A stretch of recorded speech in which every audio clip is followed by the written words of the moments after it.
তিনি বলেছেন যে 5ই আগস্ট এবং জুলাই কিছুদিন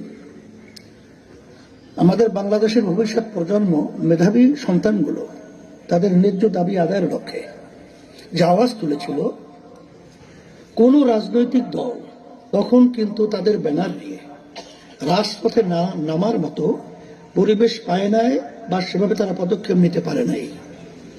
কিন্তু ইসলামী আন্দোলন বাংলাদেশ আমরা কিন্তু বিভিন্ন চিন্তা না করেই ন্যায়ের পক্ষে, অন্যায়ের প্রতিবাদে, দেশকে রক্ষার জন্য আমরা কিন্তু জানের ঝুঁকি নিয়ে রাজপথে আমরা নেমে এসেছিলাম। আলহামদুলিল্লাহ, আল্লাহ আমাদেরকে বিজয় দান করেছেন।